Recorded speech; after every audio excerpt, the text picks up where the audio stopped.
Welcome in, Cowboys Nation. Cowboy Game Day Live, the post-game show where the Cowboys fall 27-20 in what it was the last 2-3 minutes of the game was unbelievable. The finish was not what we all expected. The game in itself, though, for me personally, I felt like it went in a way we might thought so, with the defense playing some good ball, the offense not being great, not being able to score 3 touchdowns. But what I didn't see on the docket, Jesse Holley, and we got to start with that final sequence of plays where the defense goes out there, they get a stop, they pin the Cincinnati Bengals back and have to punt. They're punting inside the 10-yard line, get the block by Nick Vigil. The ball bounces to around the 30 or so, and for whatever reason, AO tries to scoop the ball up, bounces off of him, the Bengals recover it, and you just knew right there it was over. Ball game. 3 plays later, Jamar Chase, 30-something yard, touchdown. End of the game. Unbelievable. Unbelievable ending to the game, and you saw the dejected face of Micah Parsons, and I get it. I understand it. When you've played and you've kept, this potent offense that the Bengals had, and despite their, they're now, what's that, 5-8 record, their offense was really explosive, and the Cowboys kind of kept the really big plays out of, out of the offense. They were just death by 1,000 cuts, right? And until the last play with Jamar Chase. And they did what you asked them to do. They went and got the stop when they needed it the most, got them the punt, gave you an opportunity with 2 minutes left to get the ball back. And I showed you a tweet, and I said, here's what we do know. Brandon Aubrey is good from 65 easy. Here's what we don't know. If Cooper Rush can get him there for the field goal attempt. Lo and behold, it wasn't Cooper Rush. It would happen to be AO, who I don't know what he was thinking in that moment. I don't know if he was thinking like on a regular punt when if they touch it and you try to get it, even if you fumble it, the ball goes back to your team. I don't know what he was thinking. I really and truly don't know what he was thinking. And on top of that, I never really trust DBs with the ball bouncing like that. They're just not really good with their hands and not really good with really seeing the ball like that. And then for them to have that type of turnover when you did everything right defensively, you got them exactly where you want them, and then you unceremoniously turn the football back over, and the Bengals go down there, and the nail in the coffin was the Jamar Chase catch, spin on Deron Bland, and score the touchdown. Jamar Chase had a fantastic day, 14 receptions, 177 yards, and 2 touchdowns. He was talking about doing the Triple Crown, right? Having the most receptions, the most yards, and the most touchdowns. And so I don't know where he was before this game, but I'm sure with 14 receptions, if he wasn't close to being in the league, he definitely is in the league now. He could easily have 200 yards. He dropped 3 passes, I think, today that hit him in the hand. So he could have went, 17 for 200 and 2 touchdowns on you in this ball game. For the first time ever, you had Diggs, Bland, and Jay Lou here, starting as starters for you. And for the first time ever, they did nothing to stop Jamar Chase in this game. And on the opposite side, you just got nothing from anybody outside of CD Lamb. But I honestly don't fault the other guys outside of CD Lamb. This just was not a clean game for Cooper Rush, where I know he threw the 2 touchdown passes wide open to CD Lamb in the red zone, and then it was a great route run by, what's the name, that got the holding call, and he broke open too. But outside of that red zone, I mean, he was just off in this game and couldn't deliver the ball to anybody. I don't believe a single other wide receiver had more than 1 catch in this ball game. CeeDee Lamb had 6 receptions. Jake Ferguson and Luke Schoonmaker combined for 5. Everyone else had 1 reception in this game, and you just weren't going to win that way, but you almost did. You almost did. You almost did. And we talked about how they couldn't go consecutive drives, not score, right? We say you can't go downs, turnover, punt, can't do it. They went 3 consecutive drives to end this game with a punt or turnover on downs, and 27-20 is a result. No, you made a fantastic point when we talked about in the pregame show. It was about this Cowboy team being able to score 3 offensive touchdowns. They just hadn't done it, and this defense kept the Bengals offense up until that last play. What'd you say? To their lowest output. I want to say for the Bengals, the Cowboys kept the Bengals to their lowest output since the Eagles game. The Eagles had held them to 17. Right. It was 20 points, so they hadn't scored less than 20 points since 3 weeks ago. So right. 1, 2, 3, 4 weeks ago. And the Cowboys defense was playing great. But on the contrary, this Bengals defense had been so bad, so bad, that they hadn't held an opponent below 24 points since week 7. I'm sorry. Yes, week 7. So you were on pace to score a little bit here. But I think the tipping point came sometime in the fourth quarter where Rico Dowdle rips off another big game. Yeah. Rico Dowdle, unbelievable game. Yes. 18 carries, $131. Easily should have been 160, 70 yards or whatever it may be. But he rips off a 23-yard gain. The very next 3 plays, consecutively. Boom. Rico Dowdle gets a big game, first down, the very next play. It's shotgun, inaccurate throw to Jake Ferguson, who was open underneath. It could have got you 4, 5, 6 yards or broke a tackle and got up. Incomplete. Next play, we sell the ball to Brandon Cooks. Then another play was almost interception. It could be flipping them there. So 23-yard gain, pass. They get the ball back, and the rest is history. So I thought that was kind of the turning point there late in the ball game. If you just continue, you literally average more yards per carry with Rico Dowdle than you did yards per attempt for Cooper Rush. I don't know, and I had somebody on Twitter say, well, how do you know Cooper Rush didn't audible out of it? Well, then that's on Big Mike. Big Mike should be like, hey, this is it. This is a run. This is it. They can't stop it. Right. We're running the ball, Coop. I don't care what you see. But clearly that wasn't the case, and he went incomplete, and here we go, ball game. Yeah, and that's the frustrating part. And when you start talking about,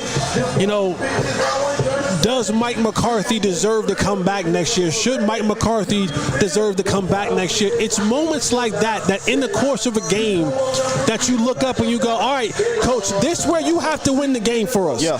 This is where you have to know that, hey, I got a running game going that is absolutely scorching white hot right now. Rico Dowdle has never had a game like this in his NFL career. He is rushing the ball at a 7.3 yards a clip. Almost 2 yards more than Cooper Rush's pass. With my understanding of what's happening, I got to know right now, we going to run this thing down. I'm going to try to take out as much time off this clock. I know what I have in my back pocket. I got the H in the hole and Brandon Aubrey in my back pocket. Very good point. They cannot stop the run. I literally just broke off a 23-yard run with Rico Dowdle, and then all of a sudden you go away from it. You had it going. They were not able to stop you up front. And these are the type of things with Mike McCarthy you look at and you go, coach, this is a coaching malpractice moment. Because I'm trying to win a football game and you put the ball back in the hands of the backup quarterback who has a noodle arm and couldn't drive the ball down the field all game. And the Bengals pretty much said, you know what? We're going to keep bringing the house. We're going to keep pressuring this dude to see if he can't make throws floating to his left or to his right and sailing back. Like that to me is, yes, it's on Cooper Rush, but also that's on me a little bit. That's a lot of Mike McCarthy in the play calling. So for us to be accurate here, because again, when we relay this information to you, we're right as soon as the game's over. So we're a little off on the numbers. It was a 14-yard rush by Rico Dowdle. Okay. But here's the more important part. There was 6 minutes and 31 seconds left. Rico Dowdle rips off a 14-yarder. There's now less than 6 minutes. There's 5 minutes and some change. That goes into what you're saying. I bet we need to get in a 4-minute offense right here. Yes. We just ripped off off a 14-yarder. They have not been stopping him. Let's run it again. The next play will take us under 5 minutes. Hell, we might get another first down, or maybe a second and short. At the very least, by the time you have to punt that ball back to them, it's probably less than 3 minutes on the clock, and maybe you run this thing out. Right. Maybe you go down and you score. Maybe you kick a but you did not help yourself by going away from what was working. And I even said this to you. I know we all kind of get on the team for first down run, but when the running is working this well and you're playing with a backup quarterback, you kind of sometimes got to be stubborn with it and just roll with the punches. And it wouldn't have been stubborn. It would have been efficient. Right. It would have been the right thing to do, because you talk about after the 14-yard run, the next play that they ran a play action. Now, they have been running these boots all day long, right? But they've been running them to the right. Cooper Rush, a right-handed quarterback, everything's flowing to his right. His mechanics are to the right, so his throws are on point back to the right.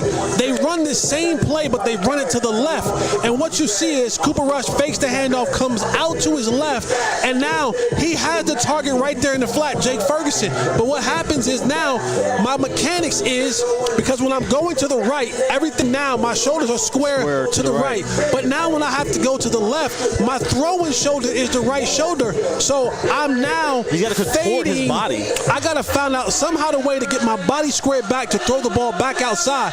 But what Cooper Rush is doing, he's fading out to his left. His shoulders, his feet, and everything are pointing towards the sideline. So when he goes and he throws the ball just keeps sailing to the sideline. And that's what it was. It was out of reach to Jake Ferguson because you rolled him out to the left-hand side. Everything, his momentum, his body, his shoulders, his feet, all of that was pointing this way. So now what Jake Ferguson, what Cooper Rush, what you want is when he rolls out to the right, you want him to be able to square his shoulders back up. So swing out to the right. I'm rolling, but I got to get my shoulders square so that now my throw is going back here and not fading this way.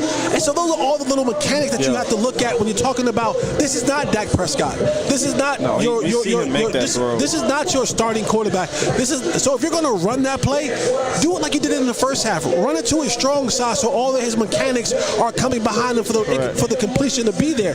But you did it to his opposite side, which I think might have been I shouldn't say the only time. I'll go back and watch it, but it's those things that you have to think about in the coaching in the tight moments as a play caller.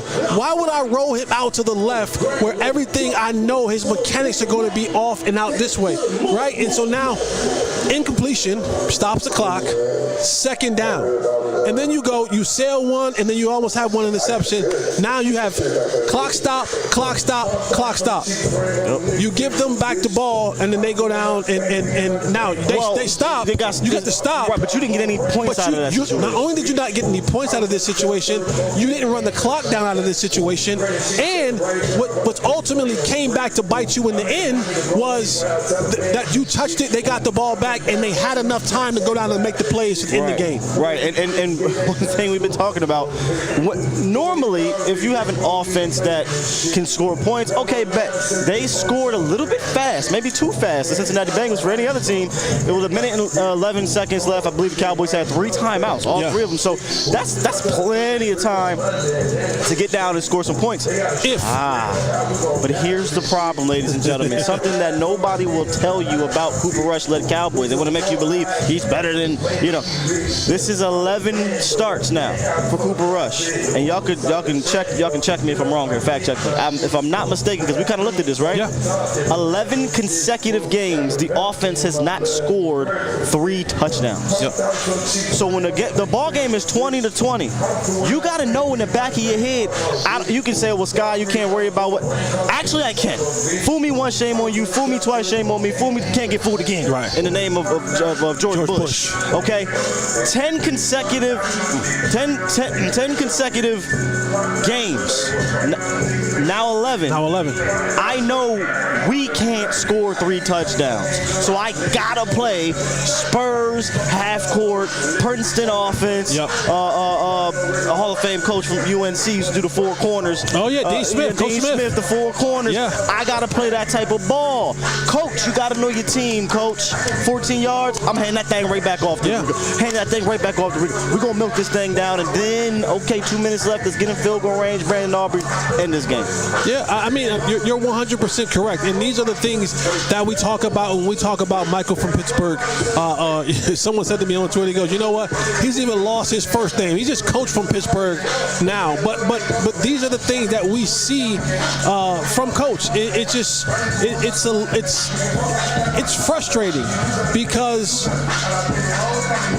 It's frustrating because you see an opportunity to win a game, and it's the dumb plays, it's the mismanagement of games, and it's the coaching malpractice that costs you these games. But you want to know why bad teams are bad teams? Yeah, injuries sometimes play a part, but it's the coaching decision to not run the ball after you just been teeing off all day long and have 3 incompletions. It's the Aurier trying to I don't know what, I guess. Who am I to talk? I'm the guy that took a punt return back for a touchdown in Minnesota on a punt return that didn't belong to me. But it's those type of mistakes that you look at and you go, that's why this team is, was it now 5-9? 5-8. 5-8. 5-8. Right. That's a 5-8 team. That's a 5-8 football team. When you make these type of mistakes all game long, that's why you're 5-8. I mean, right there. That's perfectly said. Honestly, leads me right into final thoughts. We call that The River, brought to you by Texas Card House, ladies and gentlemen. Let me tell you a little bit about Texas Card House. Join the premier poker experience of Texas, where the thrill of the game meets the excitement of the community. Discover our 6 premier locations across Texas. Each venue offers a unique poker experience, bringing the best of competitive and recreational play to every corner of the Lone Star State. And the one in Las Colinas is unbelievably beautiful, great atmosphere, good food, good energy, and a wonderful place. That's Texas Card House. This is The River, ladies and gentlemen. If you know about The River in poker, it's the final card, and these are our final thoughts. And I kind of want to piggyback off what you said right there. Again, this team was going to fight. That's just, I do think that is in their DNA. I truly, and you saw the frustration from Micah. I think you saw that frustration from Micah because he truly believed that had they won this game, they could compete for a playoff spot. Yeah. Now, they wouldn't have been out of it at 6-7. They would have needed some help, but they would have been on the 3-game win streak. Now, I do think that is all but over. I mean, granted, there's still some things that can work in their favor, but this thing is all but over in that sense. We're not laughing at that. No. I'm sorry. My bad. I kept it together. My bad. You can't do that. It's easy to break me. My bad. I'm glad you didn't see that earlier. My bad. Anyway, so what I'm getting at is you saw the frustration, but as Cowboy fans, I don't think Cowboy fans are frustrated at the result because, like you said, this is a 5-8 team. This is much closer to a top 10 pick team than they are a playoff team. Correct. And you really see it week in, week out. You're just lucky as hell you got a defense that's really been playing some damn good ball. Like, I was impressed with holding them to 20 points. I know Burrow threw for a gang of yards. I know Chase did what he did. But I was impressed with holding them to 20 points until 1 minute and 11 seconds left in the ball game. If it wasn't for your defense playing the way they played over the last 3 weeks, you're probably staring at 3 and whatever. You're losing 8 games in a row, honestly. So my final thought is, you're right. This is a 5-8 team. They've always been a 5-8 team. Don't let the 2 victories prior to this deter you from that. Yeah, one of the things that I've always prided myself on as a player is it's being a smart player. And there's too many things that happen in this football game for you to not be knowledgeable of them. And I understand the frustration from Micah. I get it, because to your point, they did their very best to give themselves a chance to win. And then when you don't get that, and I'm going to defend Micah on this one, and I'm always the one that gets on his back. But I'm going to defend Micah in this one of, people are going to say because he walked off, it's going to be, poor leadership and being upset. But when you go out there and you give blood, sweat, and tears, when you go out there and you give everything that you could possibly give for your team, for your side of the ball, and you try to go out there and win a game, and then you have someone that's supposed to be on the side with you make an unnecessary. Like, that was unnecessary. You didn't have to be that. You didn't have to do that. You didn't have to be around there. Your first game back, like none of that matters in the moment. You got the block. Get away from the ball. Like, whatever you're thinking is wrong. Yeah. Whether you're trying to down it or get around it, it's done. And it's not coached because Bones was like, get away. Get away. Everybody's saying get away. Yeah. So I'm going to be the first one in my river to talk about. Micah is frustrated, and he has every right to be. He has every single right to be frustrated from the way this game ended. Yeah. This is a guy who wants to win. I do believe Micah wants to win. I do believe that. I don't waver from that at all. But I get and I understand, and it's okay for him to be upset in this moment, because I'll be damned if I go out there and I do all I can for us to win, and a dumb play cost us the game in the final minutes. You snatched the game, and I know you don't probably want to blame players, or it's not the reason why. Nah, bro. You snatched the game from me. Yep. You snatched the game from me simply because you wanted to do a dumb thing. And for Micah, he deserves to be frustrated in there. And if he cussed somebody out in the locker room, so be it. Yeah, so be it. And I'm with you 100%, man. I understand the frustration. I'm pretty sure a lot of those players are frustrated because they gave you a chance. And the defense was giving you chance after chance after chance, and the offense did what the offense does. They cannot score. And they know that coming into the game. They're allergic to scoring. They know that coming into the game. 11 straight offensive starts by Cooper Rush where they haven't scored 3 touchdowns. It's going to come a time where you got to put up 28 points.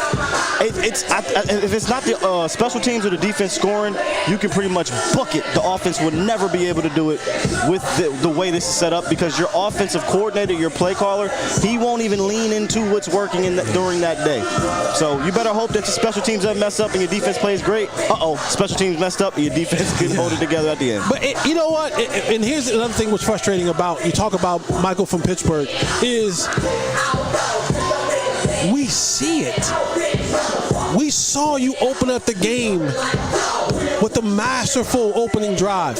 We saw you open up the second half, masterful drive. And then all of a sudden you get, I don't know what goes through your brain, because in that moment, you should have went right back to what was working for you. Right back to it.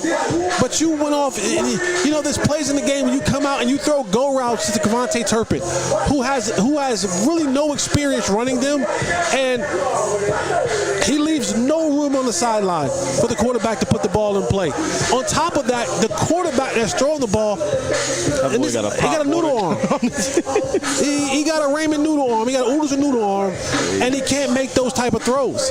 And so, I don't know, man. It's a head scratcher, because honestly, there was an opportunity to win this football game. On the way out, there was a double whammy here. Unfortunate injuries that happened that we'll be monitoring throughout the week. Cooper Beebe went out with a concussion, so he might not, we'll see what happens next week. But usually concussions, you're going to miss at least a game. Shout out to Brock Hoffman, though. He's showing value. Yeah. If Brock Hoffman does nothing else, he's showing himself some value. So, just quick thing. Jamar Chase talked about triple crown, right? Crown, there it is. He's in first right now. 93 receptions, 1,300 yards, and 15 touchdowns. I think he's going to get it, bro. I think he's going to get it. We're right. Yeah. But go ahead. You were saying. Cooper Beebe out with a concussion, and they lost DeMarvion Overshown with a knee injury, got rolled up on. We'll be monitoring those guys. There was one more player, I believe, that went out, but I can't quite remember. It was C.J. Goodwin with the hamstring. And C.J. Goodwin. So, and Goodwin probably is in the ball game there. He's in the ball game. Wow. He's in the ball game. That's big. And this reminds me of last year when he went down and they put Sam Williams out there, and Sam had a bunch of special teams penalties. Yeah.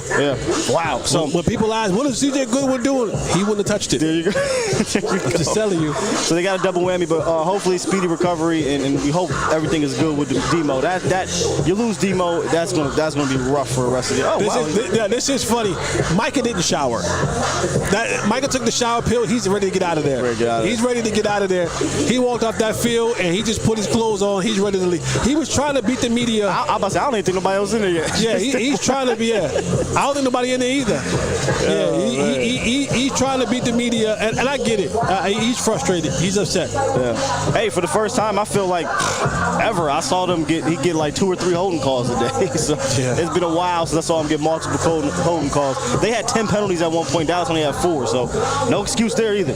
He played. And the Cowboys, the ref was on their side. They missed an egregious face mask on Maris Lua-foul, which led to them. They missed one on Demo too, but that one on Joe was that was rough. Yeah, that was rough. All right, Cowboys Nation, we appreciate y'all coming through today. This has been the Cowboys Game Day Live post-game show brought to you by Texas Card House. For Jesse Alley, Skywalker Seal. We're gonna get up out of here, man. Y'all get home safe if you're out. Yep. Y'all be safe. We will see y'all tomorrow on all our respective shows. Correct? Yep. And we'll be relaying more of this. We'll be watching some tape, I'd imagine, in the morning and having our thoughts on this, Jesse. We out of here. We out of here, man. Peace.